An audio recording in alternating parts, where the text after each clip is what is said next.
Hey everyone, Dr. Mike here. Welcome back to the channel. Today we're diving into a crucial health topic that often flies under the radar: peripheral vascular disease, or PVD for short. Now, PVD might sound a bit intimidating, but understanding it is key to protecting your health. In a nutshell, PVD affects the circulatory system, specifically the blood vessels outside your brain and heart. These vessels are responsible for transporting blood, oxygen, and essential nutrients throughout your body. When they're narrowed or blocked, it can lead to a cascade of problems. The tricky thing about PVD is that it often develops gradually and might not show obvious symptoms in the early stages. But as the condition progresses, it can send subtle signals that something's not quite right. That's why it's super important to be aware of the warning signs and take action if you notice anything amiss.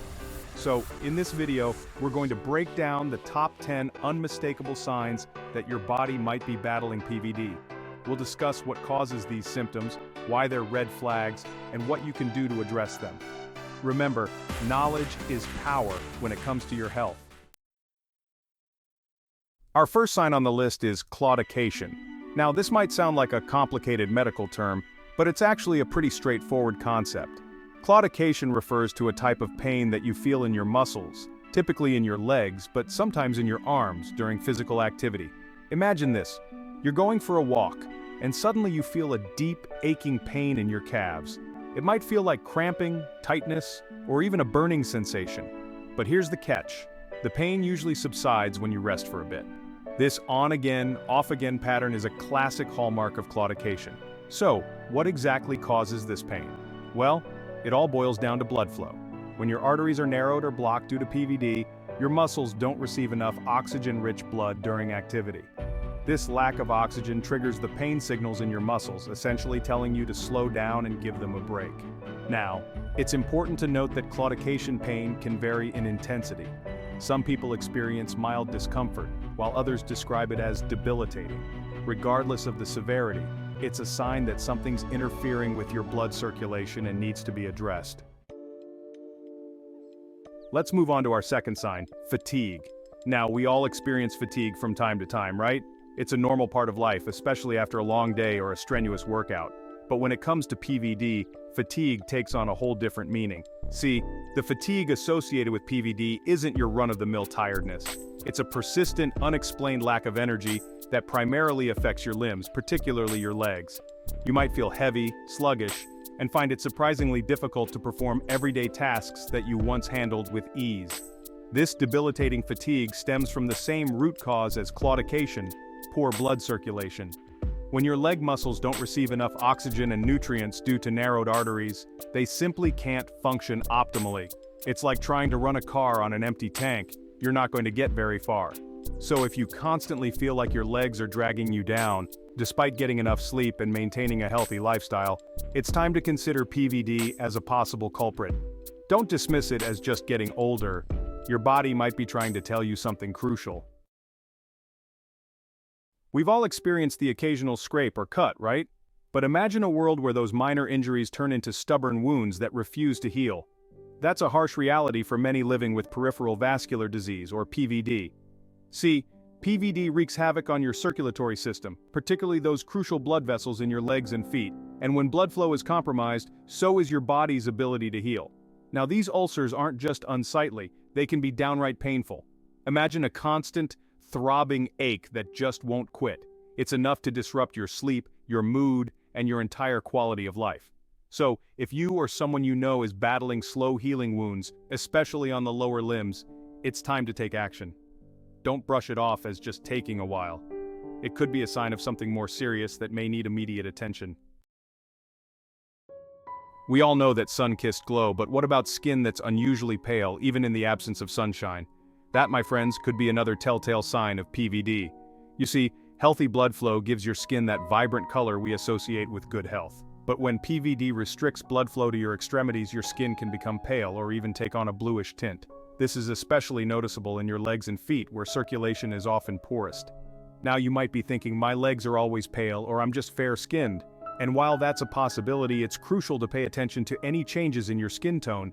If you notice a sudden or gradual paling, especially accompanied by other symptoms like pain or coldness, it's time to get checked out. Remember, early detection is key when it comes to managing PVD effectively. We all know the struggle of keeping our nails trimmed and tidy, but for some, thick, discolored toenails are a persistent problem that goes beyond aesthetics. This condition, known as onychogryphosis, can be a surprising indicator of underlying health issues including PVD. You see, our nails, just like every other part of our body, rely on a steady supply of blood to stay healthy and strong. When PVD restricts blood flow to the extremities, our toenails can bear the brunt of it. The reduced circulation affects the nail bed, leading to uneven growth, thickening, and discoloration. While thick toenails might seem like a minor inconvenience, they can actually cause discomfort, pain, and even make it difficult to wear certain shoes. So, how can you tell if your thick toenails are a sign of something more serious? Well, there are a few key things to look out for. First, pay attention to the color of your nails. If they're turning yellow, brown, or even greenish, it could be a sign of a fungal infection, which is more common in people with PVD due to compromised circulation. Secondly, feel the texture of your nails. Are they becoming brittle, crumbly, or excessively hard? These changes can also indicate poor blood flow to the area. And finally, don't ignore any pain or discomfort. If your toenails are becoming increasingly painful or difficult to trim, it's definitely time to consult with a healthcare professional. If you're enjoying this video, don't forget to like, share it, subscribe, and click the notification bell so you do not miss any of our future videos. Thank you. Have you ever noticed your calf muscles feeling weaker than usual, especially during exercise? This weakness, sometimes accompanied by a visible shrinking of the muscle, could be a sign of something more serious than just needing a good workout. It could be a sign that your calf muscles aren't getting enough oxygen-rich blood. This is a common symptom of peripheral vascular disease, or PVD, a condition where plaque builds up in the arteries, narrowing them and reducing blood flow to your limbs. Imagine your arteries as a network of highways delivering essential supplies to your muscles. Now, picture those highways narrowing due to construction, slowing down the delivery of those vital resources. That's similar to what happens with PVD. The narrowed arteries, like the constricted highways, restrict the flow of blood, depriving your calf muscles of the oxygen and nutrients they need to function properly. This can lead to muscle weakness, pain, and even cramping, particularly during physical activity when demand is higher. Over time, this chronic lack of blood flow can have a more serious consequence: muscle atrophy. Atrophy is essentially the wasting away or shrinking of muscle tissue. It's like a plant slowly withering without enough water and sunlight. The muscles, starved of essential nutrients and oxygen, begin to shrink and weaken, making even everyday activities difficult. Now, calf muscle weakness and atrophy aren't always a surefire sign of PVD.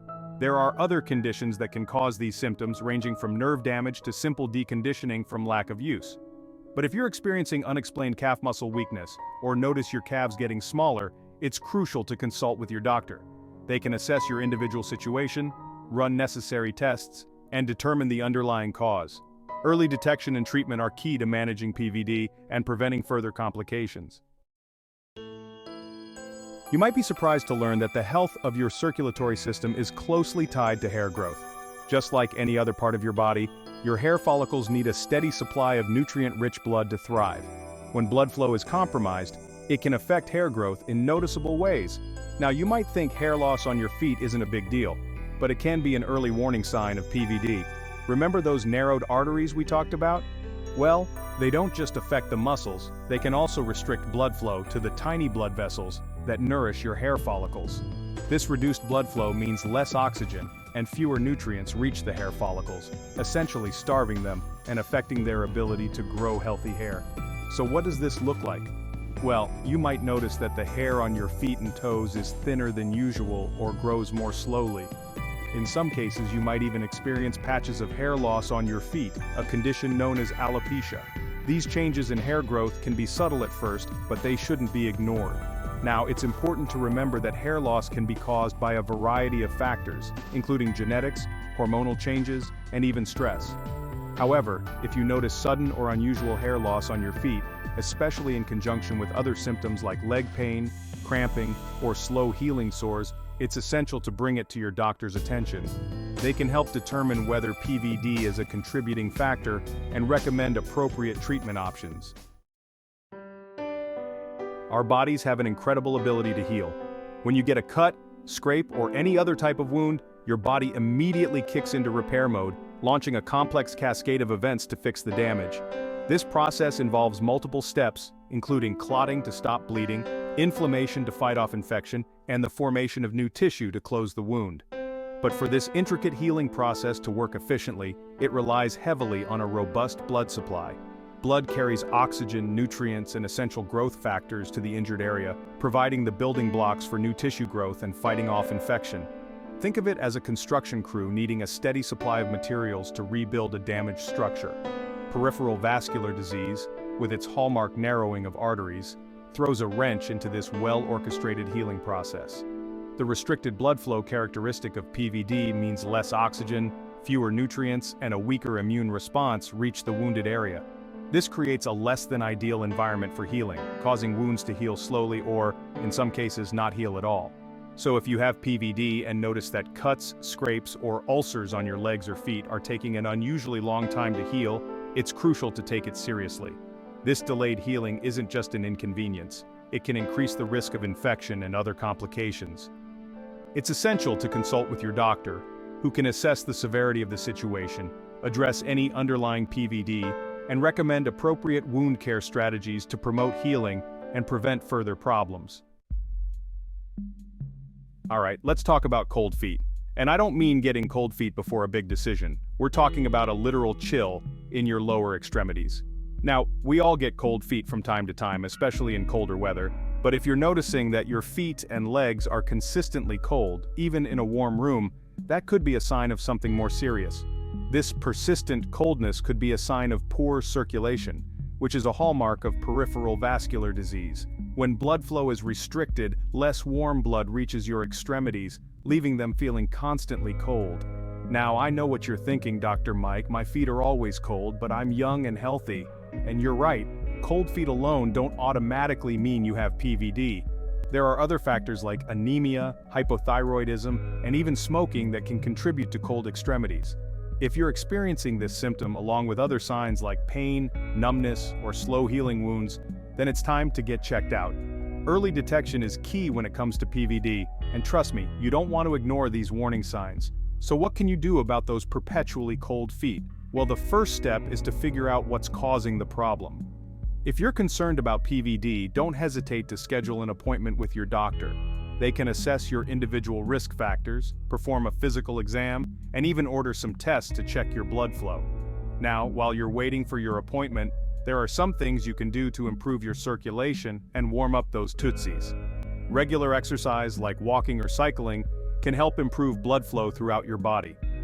Keeping your feet warm with socks and avoiding tight clothing that restricts circulation can also provide some relief. And of course, if you're a smoker, quitting is one of the best things you can do for your overall health, including your circulation. We've talked about pain, coldness, and even discoloration, but what about numbness? That feeling like your foot or leg has fallen asleep even when you haven't been sitting on it. Yeah, that's not normal either. Now, we've all experienced temporary numbness at some point, maybe after sitting in an awkward position for too long. But when it comes to PVD, numbness in your legs and feet can be a sign of nerve damage caused by reduced blood flow. Imagine your nerves are like electrical wires carrying signals from your brain to your limbs. When blood flow is restricted, those wires don't get the oxygen and nutrients they need to function properly. This can lead to nerve damage, which can manifest as numbness, tingling, or even a burning sensation. And here's the thing, nerve damage can be permanent if left untreated. So, if you're experiencing persistent numbness in your legs or feet, especially in conjunction with other PVD symptoms, it's crucial to see a doctor as soon as possible. Early diagnosis and treatment of PVD can help prevent further nerve damage and preserve your mobility. Your doctor can determine the underlying cause of your numbness and recommend the best course of treatment, which may include lifestyle changes, medication, or in some cases, surgery. Now, I know some people might think, it's just numbness, it's not that big of a deal. But trust me, you don't want to wait until it progresses to a point where you're experiencing difficulty walking or even feeling pain. Remember, your body has a way of telling you when something's not right. Those seemingly small symptoms like numbness or tingling could be early warning signs of a more serious underlying condition. So, pay attention to your body, listen to what it's trying to tell you, and don't hesitate to seek medical attention if you have any concerns. We've covered a lot of ground today, from the subtle signs to the more alarming symptoms of peripheral vascular disease. Remember, PVD is a serious condition, but it's often treatable, especially when caught early. If you or someone you know is experiencing any of these symptoms, it's crucial to seek medical advice. Early diagnosis and treatment can make a significant difference in managing the condition and preventing complications. Don't forget to like, subscribe, and hit the notification bell for more health tips and information. Stay healthy and take care.